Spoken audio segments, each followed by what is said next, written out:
Do GW not realise how bloody inconvenient the inclusion of an apostrophe in Tau is? It's like, yeah, copyright, we get it, but do you really think the ancient Greeks are filing suit anytime soon? I will answer, no. My name is Benji, and this is the guide to your first 25 power 500 points of Tau Empire. For the unaware then, power is your unit of counting for open and narrative play, when you want things chill, and points are the measurement for match play, when you want some granularity and an even playing field. The point of this story time is to craft not one but two lists of differing themes, with the confident hope that one of them will be right up your alley and stir your imagination. So with Tau it's a little bit tricky because they love their guns, like really love them. But who's to say you can't shoot at people from far away and up close? Hence our choice of a tried and traditional gunline build from the Tau Sept, where you prop yourselves up and go full weight of firepower, and then a let's get mobile and duck and dive potshot your ass into oblivion list of Farsight enclaves. Now both of these necessitate a choice of sub-faction or sept, but if you want to follow each's playstyle but keep things more generic, then we'll walk you through that process as well. First up then we have the you stay there, we shoot you army, which leans into the Tau Sept as we've already mentioned, with its first HQ choice, that of the inimitable Darkstrider, a new model that's the very definition of a backline general, with a suite of buffing tools that would make a unit of double the cost blush with pride. Where do we start? With the gift of +1 to a nearby friendly core unit's wound rolls against any enemy unit it can see, or a similar boon to core units allowing a single unit to fall back and shoot? Or is it the ability for it to pre-game move, as well as move and then fire its marker lights throughout battle? And that's all without mentioning its more than capable medium range strength 5 weapon, all for the bargain basement cost of just 60 points. Yes please, and thank you. With such an affordable leader first on the team sheet, we could then afford to add another, the named Tau Sept Ethereal, Anvar, who comes along for the ride with 2 Ethereal Guard just to make him that bit more beefy. The unit as a whole is packing 10 wounds, all with a 5 up armour, 5 up invuln save, and the built-in reduction of incoming wound rolls by 1. Having access to 3 priest-like invocations and being able to cast 2 over the stock Ethereal's 1 is absolutely a difference maker, giving you plenty of options in the command phase. It's a nice touch as well that yes, you'll likely use the guard as wound soak, but if your opponent doesn't deal with them before closing the distance, they pack some real bang for their melee buck with their supreme honour blades.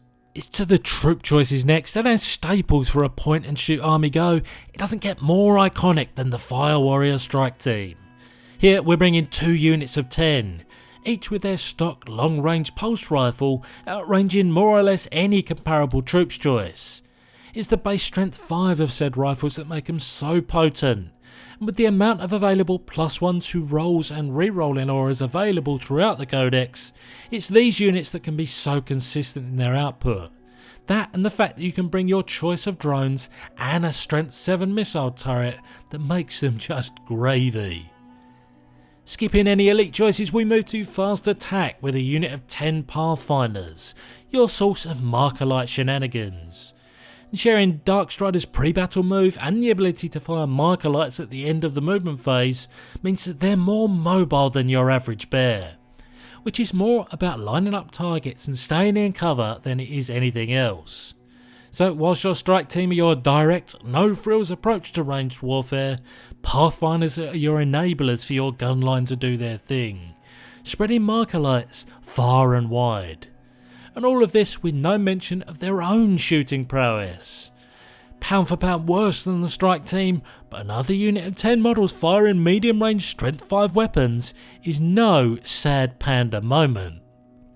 Which leaves us to round out the list with a Johnny Lonesome broadside battlesuit for all your heavy support needs. It's what you call dipping your toes into super high strength ranged weaponry, and doing it in the shell of 8 wounds and a 2 up armour save. The real good stuff though is the loadout options. You can go full heavy artillery with strength 9 shots, go down a notch with more strength 7 shots, and then pick from a list of customizable utility options that adapt so well to whatever army you're going up against. Oh, and their core units for all that super synergy goodness. And that there is your shoot first, talk later combat patrol army. There's a crazy amount of medium and long range firepower output here, and as you'd expect from a Tau force, a bunch of synergy in there too, with the HQ's auras and buffs and the plethora of marker light enablers.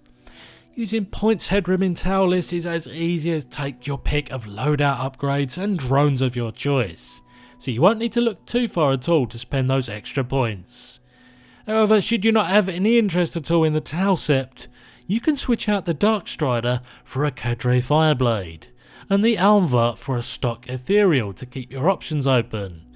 Both are less inspired choices in this type of list, and the Alva is only partially penalised with being in a different Sept, but I did promise alternatives at the outset, and so here we are. We then shimmy over to our second list, focusing almost exclusively on mobility and the short to medium range tussle, with our choice of Farsight Enclaves. And because its name's on the mast, we must bring Commander Farsight as our Warlord HQ. A jack of all trades, which is a rare thing for Tau. Not only does his long range high intensity plasma rifle pack some strength 8 punch, he also uses that Dawn Blade to maximum effect in combat, with between 5 and 10 attacks depending on which of the 2 available profiles you use. And the fun doesn't stop there, because he's a friendly core unit's bestest warlord. Whether it's allowing nearby units to fall back, shoot and charge, rerolling hit rolls of 1, or adding 1 to their hit rolls in the fight phase, old Farsight is doing a lot of things all at once. Alas, that much spent on a HQ means we don't have the luxury of 2, so we segue to 1 unit of 10 Fire Warrior Breacher team, rocking the same stat line as the Strike team, but eschewing long range weapons for slightly more potent short range weapons.